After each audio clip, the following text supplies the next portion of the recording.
سلامتی ہے ان آنکھوں پہ جو ہدایت پہ نظریں جمائے بیٹھی ہیں، سلامتی ان کانوں پہ جو ذکر خیر کے منتظر رہتے ہیں، سلامتی ہی سلامتی ان قدموں پہ جو ہدایت کی راہ پہ گامزن ہے۔ السلام علیکم ورحمۃ اللہ وبرکاتہ۔ تمام تعریفیں خدائے بزرگ و برتر کے لیے جو وحد لا شریک ہے، نہ کوئی ثانی ہے، نہ کوئی ہمسر، نہ کوئی شریک ہے۔ درود لا محدود محبوب رب الودود، راحت العاشقین، مراد المشتاقین، حضرت محمد مصطفیٰ، آپ کی آل پاک، آپ کے جانثار انصار اور اصحاب پر۔ ظالمین آپ دیکھ رہے ہیں الف لام میم، میں آپ کا میزبان محمد اویس ربانی تہہ دل سے آپ کو کہتا ہوں خوش آمدید۔ ملک پاکستان میں صورتحال دیگر ہے۔ ویسے تو حالات کبھی بھی سازگار نہیں رہے، جب بھی سنا خبروں میں یہی کچھ سنا کہ جس کو سننے کے بعد اکثر طبیب کی طرف رجوع کرنا پڑتا ہے، یا پھر بلڈ پریشر بڑھ جاتا ہے، یا پھر آپ آلریڈی ڈائبٹیز کے مریض ہوتے ہیں تو پھر آپ کی حالت بگڑ جاتی ہے۔ لہٰذا بہت سے لوگوں نے تو خبرنامے سننے بھی کم کر دیے، مگر جب بھی اتفاق ہوتا ہے کسی بھی خبر رساں ایجنسی کے تحت، کبھی بھی نشر و اشاعت کے کسی بھی سلسلے کے تحت، تو یہی سننے میں آتا تھا کہ جی ملک میں چوری ڈکیتی یہ معاملات بڑھتے جا رہے ہیں۔ مگر اب دور نہیں جانا پڑتا، چلتے پھرتے لوگوں میں سے کوئی، آپ کا پڑوسی، آپ کا رفیق، آپ کا دوست، آپ کے احباب میں سے کوئی ایک بتاتا ہے کہ جناب وہ آج آ رہے تھے تو راستے میں سے کسی نے روکا اور اپنی امانت لے گیا۔ اس کی امانت گویا کیا؟ اس کا نہیں، آپ کا سیل فون، آپ کا پیسہ، آپ کی چیزیں، اور وہ لے گیا۔ اور یہ سلسلہ اس حد تک بڑھ گیا ہے کہ اگر کوئی ریزسٹ کرتا ہے تو اس کو گولی مار دی جاتی ہے۔ میں کراچی کی بات کروں گا کہ 28 سال کا ایک نوجوان جو گھر سے باہر نکلا اور اس کے بعد اس کو گولی مار کے سیدھا ہیڈ شاٹ مار کے اوپر بھیج دیا گیا۔ خواتین کے ساتھ رہزنی چل رہی تھی اور اس کے دوران اس نے کوشش کی ہوگی، بلکہ ابھی تو اس نے صرف ایک قدم باہر نکالا تھا، مگر کوئی آسرا نہیں کیا۔ بھوک وجہ ہے یا پھر لا قانونیت وجہ ہے؟ پہلا سوال ہے۔ ساتھ ہی ڈھارکی میں کل ہونے والا ایک واقعہ، ایک نان مسلم کمیونٹی سے تعلق رکھنے والا ایک تاجر جو کاٹن کا تجارت کرتا ہے، سوداگر ہے، مالدار ہے، تجارت اس کا پیشہ ہے، اس کو لوٹنے کے دوران گولی مار دی گئی اور وہ جہاں بحق ہو گیا۔ اسی پاکستان میں پنجاب میں کچھ اسٹریٹ کرائمز ولیج میں سپر ہائی وے کا کل کا کیس ہے کہ ایک آدمی نے ریزسٹ کیا، کوشش کی کہ اپنا مال بچا لے اور وہ اپنی جان تک نہ بچا سکا۔ بھوک وجہ ہے یا پھر وجہ ہے لا قانونیت؟ آج اس پہ ہم بات کریں گے۔ بڑھتی ہوئی لا قانونیت شہر میں بڑھتی ہوئی مہنگائی سے زیادہ بازی لے گئی ہے، یا بڑھتی ہوئی مہنگائی نے ہر حرام کو حلال کر دیا، یعنی چوری ڈکیتی اور اپنے پیٹ کو پالنے کے لیے بندوق اٹھانے کو اجازت دے رکھی ہے؟ میں آج اس پروگرام میں خوش آمدید کہنا چاہتا ہوں۔ بہت ہی پیارے، بہت ہی شفیق ہیں، بہت ہی مہربان ہیں۔ اس پروگرام میں اس سے پہلے بھی قبل تشریف لاتے رہے، شعبہ تدریس سے آپ کا گہرا تعلق ہے۔ میں خوش آمدید کرنا چاہتا ہوں مفتی طاہر عباسی کو۔ السلام علیکم ورحمۃ اللہ۔ وعلیکم السلام ورحمۃ اللہ وبرکاتہ۔ ساتھ سے تشریف فرمائے آج کے ایک اور مہمان، آپ کی بھی بڑی گہری نگاہ ہے ملک پاکستان میں، علماء طبقے سے تعلق رکھنے والے، بہت اچھی نمائندگی کرتے ہیں، علم و حکمت کی فروانی آپ کے لب سے جاری رہتی ہے، مگر مجھے یقین ہے کہ آپ بھی ان حالات سے گزرے ہوں گے۔ مفتی نوید عباسی صاحب السلام علیکم ورحمۃ اللہ۔ وعلیکم السلام ورحمۃ اللہ۔ ساتھ ساتھ جہاں پہ علماء کرام تشریف فرمائے، وہیں دوران سے موجود پاکستان پولیس سے تعلق رکھنے والے، سندھ پولیس سے تعلق رکھنے والے دوست احباب، خاص طور سے آئی جی جمیل احمد صاحب تشریف فرما ہوں گے ہمارے پاس، جنہوں نے بہت خاص کارنامے انجام دیے ہیں پاکستان پولیس میں، سندھ پولیس میں رہتے ہوئے۔ میں ان سے بھی گفتگو کروں گا۔ مفتی نوید عباسی صاحب، سب سے پہلے میں آپ سے سوال پوچھتا ہوں اور اپنے علم میں اضافہ کرتا ہوں۔ اس دور میں وجہ کیا ہے؟ یہ جو بڑھتے ہوئے مسائل ہیں، ان کے پیچھے مہنگائی بڑی وجہ ہے یا لا قانونیت بڑی وجہ ہے؟ بسم اللہ الرحمن الرحیم، نحمد و نصلی علی رسولہ الکریم، اما بعد۔ بہت شکریہ اویس بھائی، بہت ہی نازک اور بڑا اہم مسئلہ، خاص طور پر پاکستان اور پاکستان میں بھی بالخصوص شہر قائد کراچی کا، کیونکہ کراچی پاکستان کا سب سے بڑا شہر ہے جی، تو سب سے زیادہ وارداتیں یہاں پر ہوتی ہیں۔ دیکھیے دنیا میں جو بڑے شہر ہیں وہاں یہ سب کچھ ہوتا ہے، نیو یارک میں، لیکن اس حد تک نہیں ہوتا۔ پاکستان جس میں ہم بستے ہیں تو یہاں آپ دیکھیے کہ روزانہ جو کیسز رپورٹ ہوتے ہیں تھانوں میں کہ کسی آدمی کو سرِ راہ لوٹ لیا گیا فیملی کے ساتھ، جی، کسی شخص کو جو ہے نا وہ سر پہ گولی مار دی گئی، کسی کے جسم کو جو ہے نا وہ گولیوں سے چھلنی کر دیا گیا۔ وجہ کیا ہے؟ جب ہم میڈیا کو سنتے ہیں، اخبارات میں پڑھتے ہیں صبح، تو وجہ صرف یہ نظر آتی ہے کہ جناب وہ پیسے لے کے جا رہا تھا جی، اور اس کو پیسے چھیننے کے دوران مزاحمت پر قتل کر دیا گیا۔ ایک تو پیشہ ور لوگ ہیں جو جن کا کام ہی یہ ہے ایسے پیشہ ور لوگ جو راہزن ہیں، جو ڈاکو ہیں، شریعت کا بڑا واضح سا اصول ہے کہ ان کو اعلانیہ جو ہے نا وہ مار دیا جائے، اچھا، اور مارنے کے بعد ایسے لوگوں کی نماز جنازہ بھی نہ پڑھی جائے۔ اللہ اکبر۔ اگر یہ دوران ڈکیتی مارے جائیں تو واضح فقہی حکم ہے، ہمارے یہاں فقہاء نے بڑی صراحت کے ساتھ اس کو بیان کیا ہے کہ پھر تو ان کی نماز جنازہ نہیں پڑھی جائے گی۔ اچھا۔ اور یہ ہمارے ساتھ پیش آیا کہ صدر میں یہ پاسپورٹ آفس جو کراچی کا ہے، یہاں ایک آدمی ڈکیتی کے دوران جو ہے نا وہ مارا گیا، اس کو پولیس کی گولیوں سے جب وہ چھلنی ہو گیا، مر گیا، تو ہمارے پاس آئے کہ جنازہ پڑھائیں۔ ہم نے بالکل دو ٹوک منع کر دیا کہ کوئی گنجائش نہیں، اس کو نشان عبرت بناؤ، نہیں پڑھائیں گے جنازہ۔ بعد میں کسی نے پڑھایا یا نہیں ہمیں نہیں معلوم، لیکن ہم نے جنازہ پڑھانے سے انکار کیا۔ تو ایک تو یہ ہے، ایک ہے کہ کوئی آدمی بے روزگاری کے سبب تنگ آ کر گھر میں تانے ملتے ہیں، ایک نوجوان ہے، اور یہ بھی اویس بھائی حقیقت ہے، اس کو بھی ماننا چاہیے کہ ایک نوجوان گھر کا واحد کفیل ہے، ماں باپ نے بڑے مشکل حالات میں چھولے بیچ کر، باپ نے ریڑھی لگا کر، باپ نے صفائیاں کر کے، ماں نے گھروں میں برتن دھو کر بچے کی تعلیم مکمل کی، اور وہ ماسٹر کرنے کے بعد جب وہ مارکیٹ میں آتا ہے، سی وی لے کر جاتا ہے، اس کو کوئی نوکری پر نہیں رکھتا، یہاں تک کہ اس نوجوان کو کہیں نہ کہیں نوکری مل جاتی ہے 20-25 ہزار کی، اور پھر ان نامساعد حالات میں جب اس کو نوکری سے نکال دیا جاتا ہے، اس کے سر پر بچے ہیں، قرض ہے، دیگر چیزیں ہیں، تو پھر وہ اگر چوری کی طرف جاتا ہے تو وہ اتنا بڑا مجرم نہیں ہے جتنی بڑی ریاست مجرم ہے۔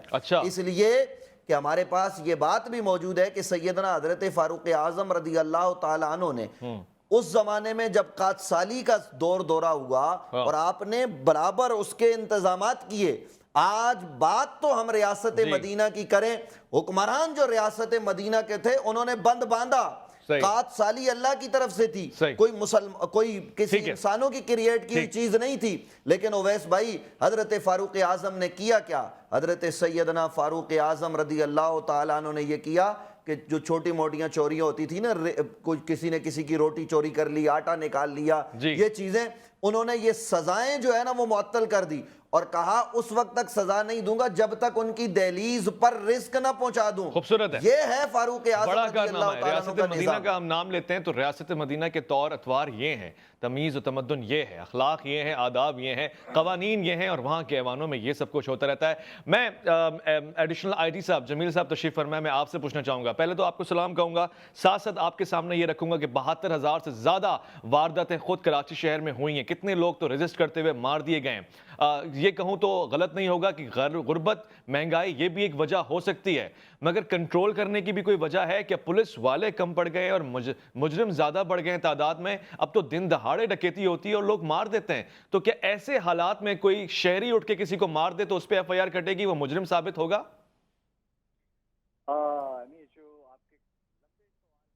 جی تھوڑی سی دقت ہے مجھے آپ کی آواز سمجھنے میں، میں چاہوں گا کہ ایک بار پھر سے میں سوال یہ پوچھوں۔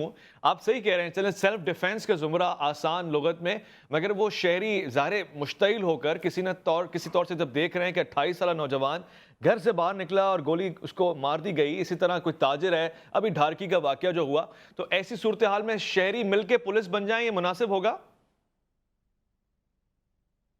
میں یہ سوال دوبارہ سے دہراؤں گا، مفتی صاحب آپ مجھے ذرا شرعی نقطہ نظر بتا دیں۔ میں عام چلتا ہوا آدمی ہوں، میرا مال لوٹنے کے لیے کوئی شخص آیا اور میرے بس میں ہوا کہ میں اس کو مار دوں تاکہ اپنا مال بچا لوں یا جان بچا لوں، تو شریعت کیا کہتی؟ مار دوں؟ بسم اللہ الرحمن الرحیم، نحمدہ ونصلی علی رسولہ الکریم، اما بعد، وَلَكُمْ فِي الْقِصَاصِ حَيَاةٌ يَا أُولِي الْأَلْبَابِ، وقال رسول اللہ صلی اللہ علیہ وسلم من قتل دون مالہ فہو شہید، او کما قال صلی اللہ علیہ وسلم۔ بھائی ویس صاحب، کسی بھی معاشرے میں جو حالات بنتے ہیں ان کے بننے کے اندر مختلف عوامل جاری ہوتے ہیں اور مختلف عوامل بروئے کار لائے جاتے ہیں جن کی بنیاد پر کوئی تشخص اس معاشرے کا قائم ہوتا ہے۔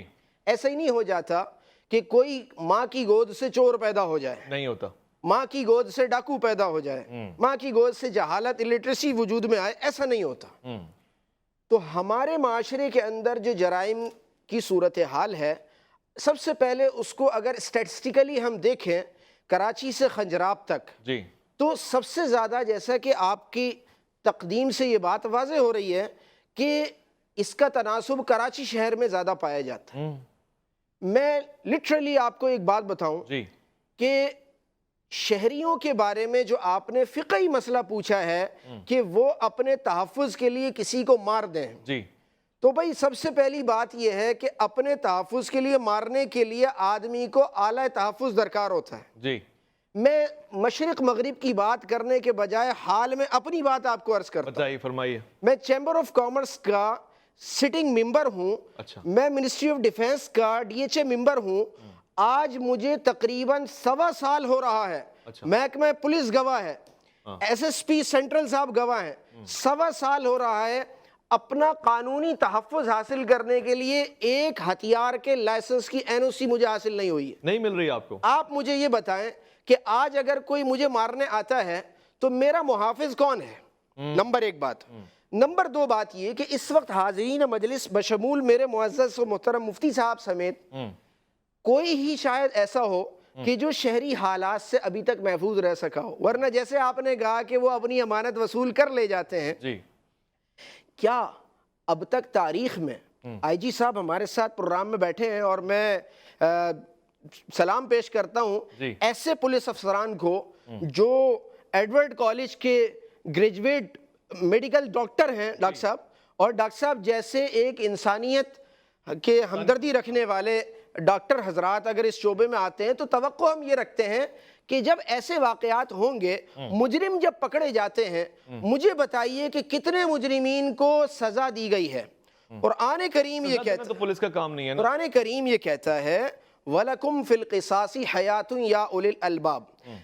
آپ نے ایک بات کہہ دی، سزا دینا پولیس کا کام نہیں ہے، لیکن IG صاحب کے سامنے میں ایک بات کہتا ہوں، پولیس کا کام چھوڑ دینا بھی نہیں ہے. تو عوام کا کام ہے چھوڑ دینا، وہ چھوڑ دے. شرعی طور سے عوام کا کام پکڑنا بھی نہیں ہے. پکڑنا بھی نہیں. مسئلہ یہ ہے کہ دیکھیں نا، جن کا کام پکڑنا ہے، اگر چور کو یہ تحفظ حاصل ہو، چور کو یہ تحفظ حاصل ہو کہ جی وَلَكُمْ فِي الْقِصَاصِ حَيَاتٌ يَا أُولِي الْأَلْبَابِ، عقل والو قصاص کے اندر زندگیاں چھپی ہوئی ہیں، اس کو یہ پتا ہو کہ تھانے سے چھوٹنا میرے لیے آسان ہے.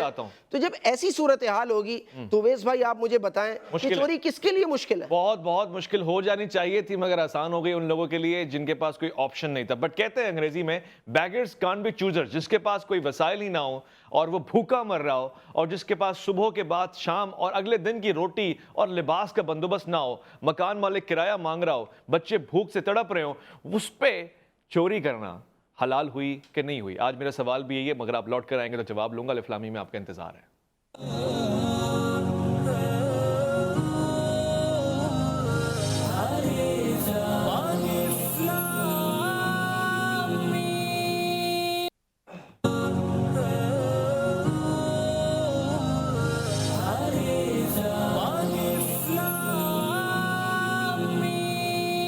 الف لام میم میں 2 ٹوک آج کے مسائل جو سندھ میں ہیں، پاکستان میں ہیں، بالخصوص میٹروپولیٹن سٹی یعنی منی پاکستان یعنی کراچی میں ہیں. بہت ساری ایسی واردات جو ہوتی ہیں جن سے آپ اور میں گزرے ہوں گے. اگر ایک ایوریج نکالا جائے تو اس پروگرام میں بیٹھے ہوئے اگر 5 لوگ ہیں یا 6 لوگ ہیں تو ان میں سے 5 کے 5 یعنی میجورٹی 90% لوگ تو ان واردات سے ہو کے گزرے ہیں. جو بچ گئے وہ جان بچا کے نکل گئے، اور کچھ مال بھی نہ بچا سکے، اور کچھ تو ایسے ہیں کہ جو اس کی نظر ہو گئے تو نام و نشان بھی نہیں ملا. میں IG صاحب سے پوچھنا چاہتا ہوں، جمیل صاحب آپ سے پہلے بھی میں نے یہ سوال کیا، مزید وضاحت بھی چاہوں گا.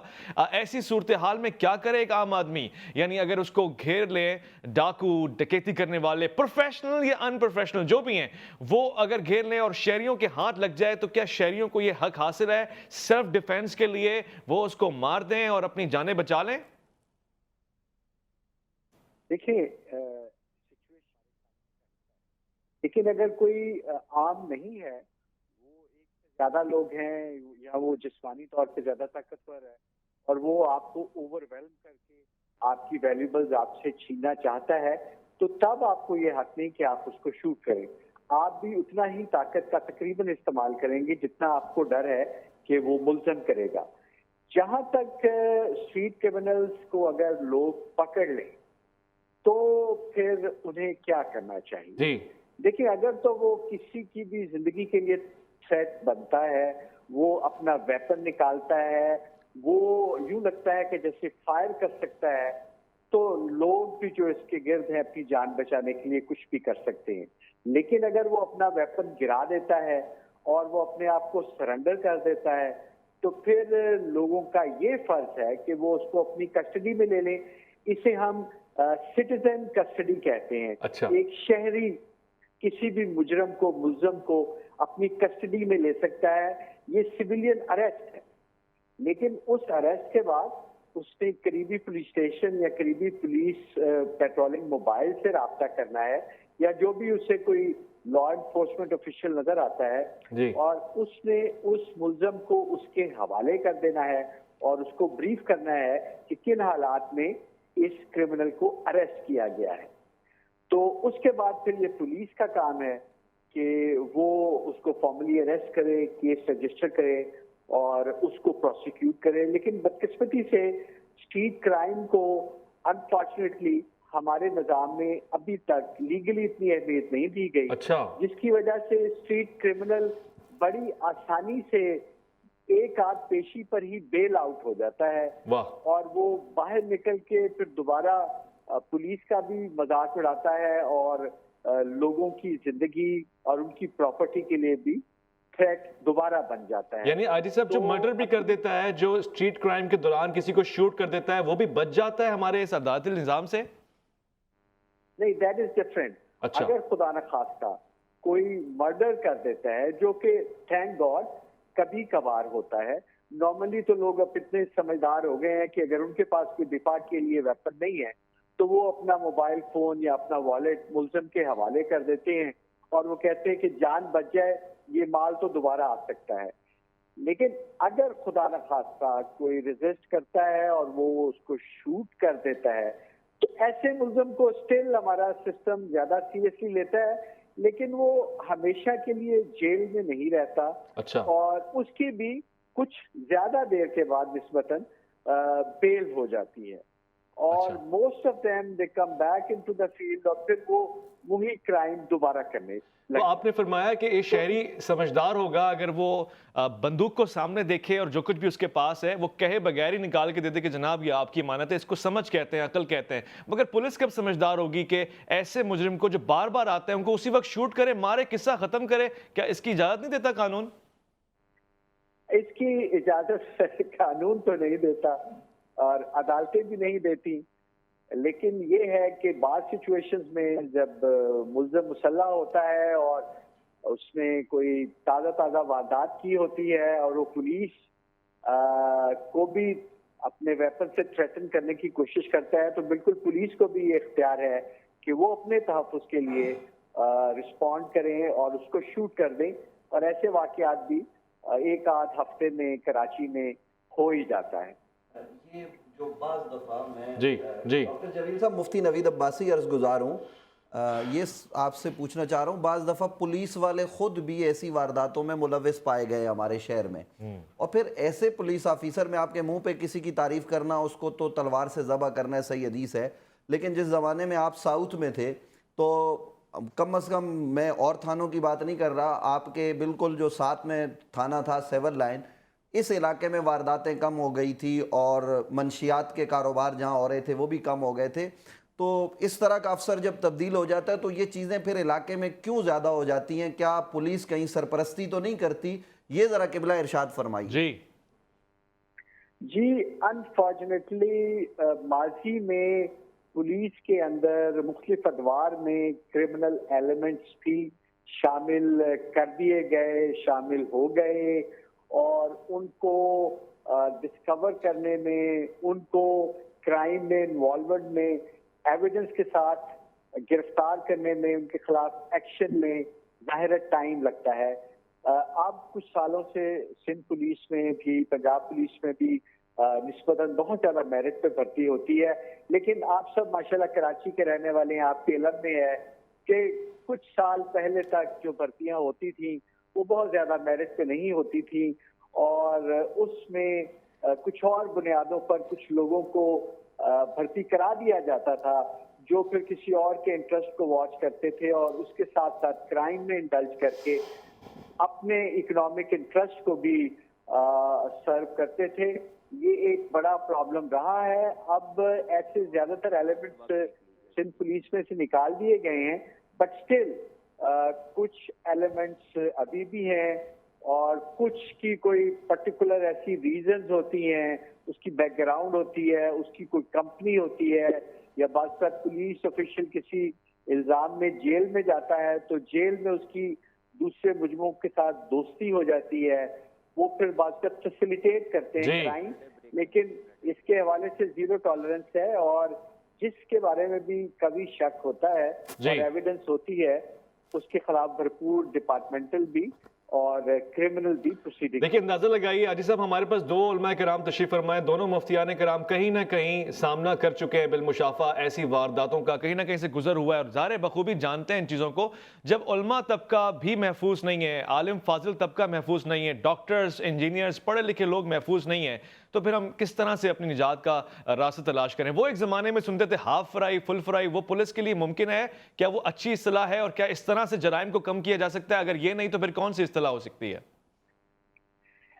یہ ہاف فرائی اور فل فرائی ایک ایسا ٹاپک ہے جسے لائیو آپ کے پروگرام میں ڈسکس نہیں کیا جا سکتا, اور اس کے حوالے سے قانونی طور پہ تو اس کی اجازت نہیں ہے, بٹ پریکٹیکلی قانون کے شعبے سے تعلق رکھنے والے لوگ بھی جب ان کے ساتھ کوئی کرائم ہوتا ہے یا ان کے کسی عزیز کے ساتھ کرائم ہوتا ہے تو وہ یہ ہم سے ڈیمانڈ کرتے ہیں کہ ہم فل فرائی یا ہاف فرائی کریں.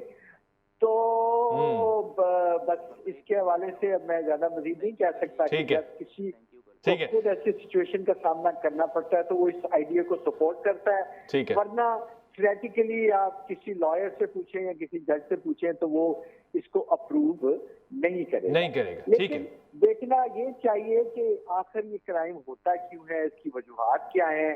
اصل میں ہمیں ان کی روٹس کو آئیڈینٹیفائی کرنا ہے اور ان روٹس کو ٹریٹ کرنا ہے. اور جیسے پروگرام کے شروع میں دونوں مفتی صاحبان نے ذکر کیا کہ اس میں جو پاورٹی ہے, جو ان امپلائمنٹ ہے, جو معاشی تفاوت یا اکنامک ڈسپیرٹی ہے, وہ بھی اب اس میں بڑا رول کر رہی ہے. اور پچھلے کوئی 2 سال سے کورونا کی وجہ سے بھی بہت سے لوگ بے روزگار ہوئے, بزنسز بند ہوئے, اور دوسرا ماضی میں ہمارے ملک کی سچویشن ٹیررزم کی ایسی رہی کہ بہت سے لوگ دوسرے علاقوں سے کراچی موو ان کر گئے, اور اب ایک کراچی شہر کی آبادی کا بھی صحیح پتہ نہیں ہے کہ یہ 1.5 کروڑ ہے, 2 کروڑ ہے, 2.5 کروڑ ہے یا اس سے بھی زیادہ ہے. تو ایسے میں جو ہمارا کچی آبادیاں ہیں یا سلم ایریا ہیں, وہاں پہ پولیس کو نہیں پتا کون کہاں سے آ کے رہ رہا ہے, کیا اس کی بیک گراؤنڈ ہے. تو یہ ایک اپنی طرز کا ایک بہت بڑا شہر ہے, اس کے اپنے پیچیدہ مسائل ہیں, لیکن میں سمجھتا ہوں کہ اگر ہماری اکانومی امپروو کرے, اگر لوگوں کو جابس ملیں, انہیں حلال طریقے سے بالکل ایسا ہی کمانے کا موقع ملے, تو بہت سے لوگ شاید اس کرائم میں انڈلج کرنا چاہیے. شاید خدا کرے کہ ایسا ہی ہو, مگر ظاہر کراچی کی آبادی کا اگر ہمیں دیکھنا ہو, صحیح سینسز کا اندازہ لگانا ہو, تو چلتی ہوئی گرین لائن کے سٹاپس پہ کھڑے ہو کے دیکھ لیں جس طرح سے آبادی ٹوٹ کر آتی ہے. ہمیں اندازہ ہو جاتا ہے کہ یہ آباد شہر ہے, اس کو کم 1.5-2 میں تولنا مناسب نہیں ہے, کم سے کم 4 کروڑ پلس کی آبادی کا شہر ہے. ساتھ ساتھ ہم یہ بھی تو کہتے ہیں, آجی صاحب بھی ہیں, مفتیان کرام بھی ہیں, دوست احباب بھی ہیں زن من, کہ قانون کے ہاتھ لمبے ہوتے ہیں, اس میں کوئی شک نہیں ہے, مگر اس سے بھی زیادہ لمبے ہاتھ ان کے ہوتے ہیں جن کے ہاتھ میں قانون ہوتا ہے. وہ اپنی مرضی سے پولیس کی بھی امینڈمنٹ کرتے ہیں, ٹرانسفر کرتے ہیں, اور ڈاکیتی, چوری, یہ سب ان کے ٹھیکے چل رہے ہوتے ہیں. ایک مختصر سے وقفہ ہے, لوٹ کر آئیں گے, اس فتوے کا جواب میں لینا چاہوں گا. سوال ایک طرح کا ہے, مگر آج کے دور میں کس حد تک جامع ہے, کس حد تک ویلڈ ہے, کس حد تک پاسبل ہے. الف لام میم میں آپ کا انتظار رہے گا.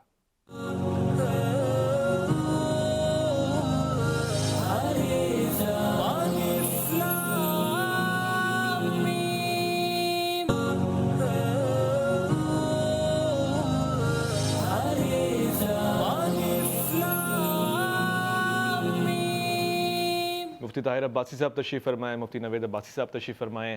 کہتے ہیں کہ افغانستان میں ایک صدر تھا جس کا نام تھا سردار داؤد خان. ایک مرتبہ اس نے دیکھا کہ ملک میں مہنگائی بڑھ گئی ہے, لوگ جو سرکاری معین رقم ہے, فیس ہے, اس سے زیادہ طلب کرتے ہیں, اور پھر سرکاری افسران بھی اس میں کوئی حجت نہیں چھوڑتے, بلکہ کوئی پوچھ گچھ بھی نہیں ہوتی. ایک مرتبہ خود نکل کر آیا, ٹانگے والے کے پاس آ کے بیٹھا, اس نے پوچھا کہ فلاں جگہ جانا ہے جس کی معین شدہ رقم تھی اس زمانے کے 10 درہم کہہ لیں یا دینار کہہ لیں.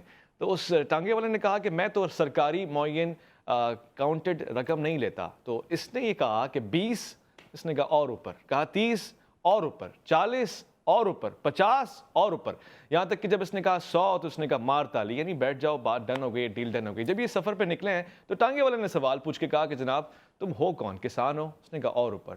اس نے کہا تم ہو کون؟ انجینئر ہو، کوئی کام کرتے ہو، کاریگر؟ اس نے کہا اور اوپر۔ پوچھتے پوچھتے اس نے کہا اشتہاری ہو، کسی جگہ کام کرتے ہو، کوئی نوکری؟ اس نے کہا اور اوپر۔ کہا فوج میں ہو، میجر ہو؟ اس نے کہا اور اوپر۔ کہا کوئی مارشل ہو، کوئی چیف آف آرمی اسٹاف ہو؟ اس نے کہا اور اوپر۔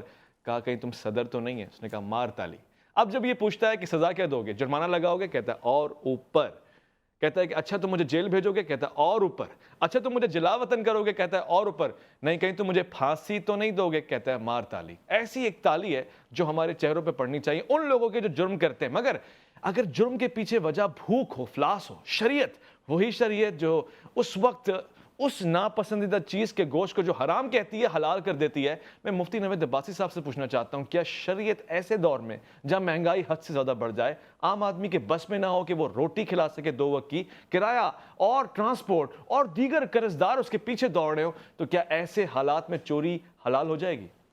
جی چوری تو کسی بھی صورت میں ہم اس کو حلال نہیں کہہ سکتے، لیکن جان بچانے کے لیے جہاں شریعت ہمیں اس بات کی اجازت دیتی ہے کہ ہم اس حرام جانور کا گوشت جس کا نام ہمارے معاشرے میں لوگ نہیں لیتے، خنزیر، جی اس کا گوشت، کتے کا گوشت بھی کھانے کی اجازت ہے جان بچانے کی حد تک، کہ جان تلف ہونے کا آپ کو اندیشہ لائق ہے تو آپ کھا سکتے اتنا جس ضرورت سے آپ کی جان بچ جائے۔ لیکن اویس بھائی، یہاں ذمہ داری جہاں حکومت کی ہے، جہاں پولیس کی ہے، جہاں ہماری عدلیہ کی ہے، جہاں وکلاء کی ہے، آپ کی ہے، میری ہے، ہر شعبے کے، یہ کیمرہ مین کی ذمہ داری ہے، سب کی ذمہ داریاں ہیں۔ وہاں ایک اہم بات، آپ کہیں گے میں نے کیا بات کر دی، اس کا موضوع سے کیا تعلق؟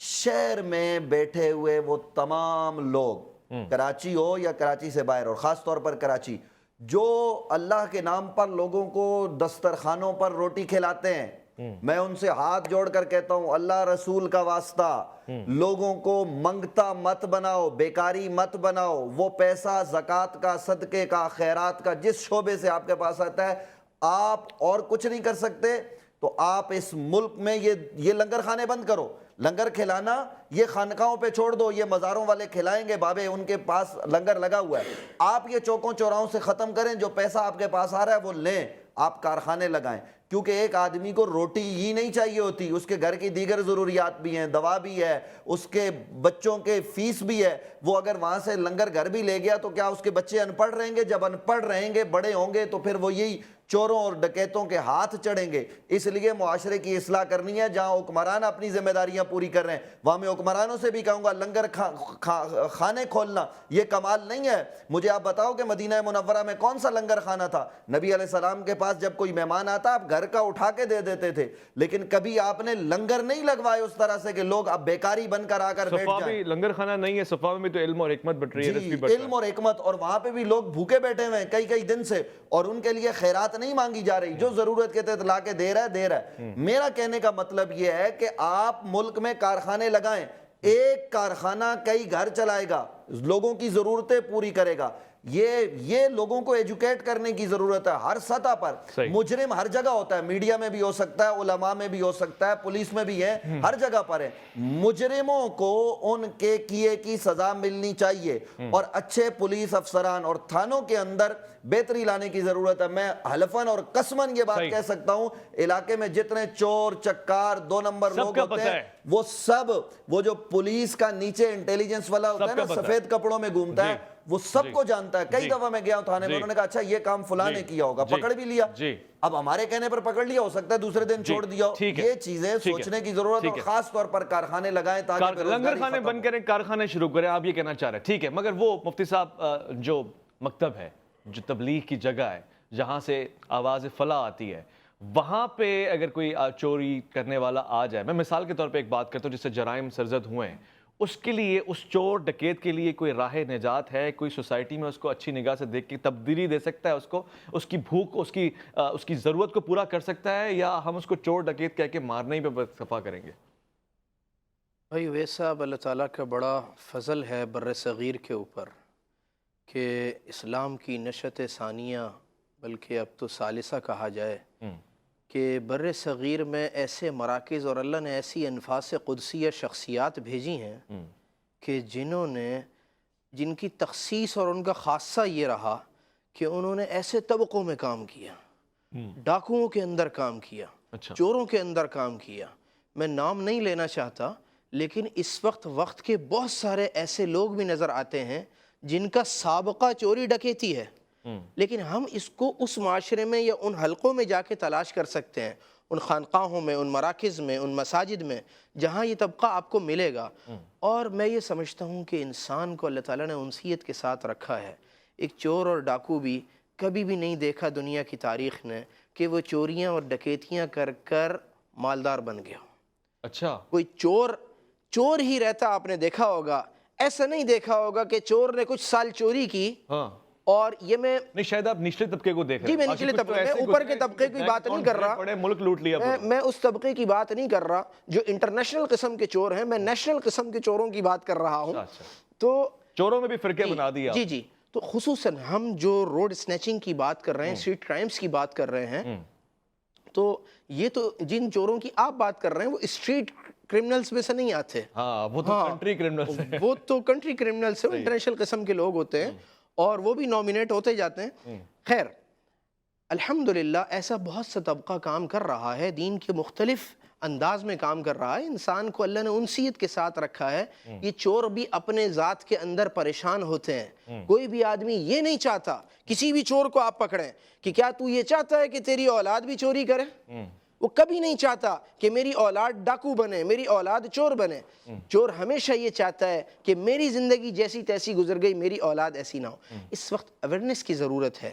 اور مطلب ایک سوال چھوٹا سا آخری وقت رہ گیا، غیر دانستہ چوری بھی اس کی سزا بھی ہوتی ہے. غیر دانستہ چوری، میں نے آپ سے کہا کہ وہ پین دینا، پین لے لیا اور پھر رکھ کے بھول گیا اپنے پاس. اکثر لوگ پین چور ہوتے ہیں، پین چور لوگ، تو اس کی کوئی سزا ہے؟ دیکھیں چوری کے مختلف انداز ہیں، چوری کے مختلف انداز ہیں.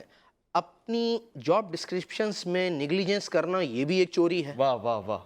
ٹھیک ہے نا. اگر مجھے 9 بجے سے 5 بجے تک پنچنگ ٹائم ہے اور اس کے اندر میں اپنا کارڈ کسی اور کو دے جاتا ہوں کہ یار تم پنچ کر کے چیک آؤٹ کر دینا، یہ بھی تو ایک چوری ہے. اور حضور صلی اللہ علیہ وسلم کا فرمان علی شان ایک بڑا جامع اس موقع پر میں پیش کرنا چاہوں گا.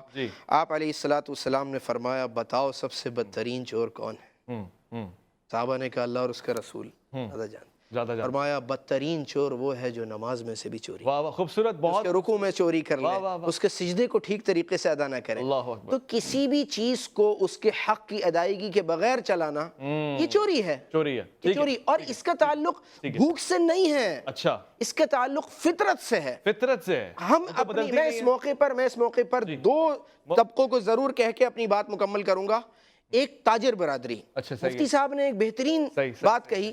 میں اس میں یہ کہوں گا کہ اگر ہمارے صرف شہر کی، میں چونکہ تجارت پیشہ طبقے سے بھی تعلق رکھتا ہوں، شہر کے تاجر بھرپور زکوٰۃ اور صدقہ ادا کرنے لگ جائیں تو ہمارے بہت سے مسائل حل ہو جائیں. دوسرا، اپنی اولاد پہ کڑی نظر اور بہترین تربیت. ٹھیک ہے. مگر ڈیم میں دیا نا ہم نے کتنا سب کچھ دیا.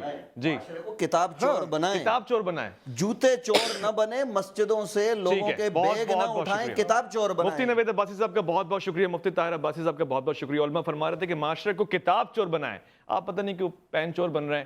کتاب چوری کریں، ایک دوسرے کی کتاب لے کے جائیں، پڑھیں اور کوشش کریں کہ علم کی زیادہ سے زیادہ نشر و اشاعت کریں. اپنا بہت خیال رکھیں گے آپ، اپنے سے بڑھ کے خیال رکھیں گے ملک پاکستان کا. اللہ کے فرمان کا، اللہ کی امان میں.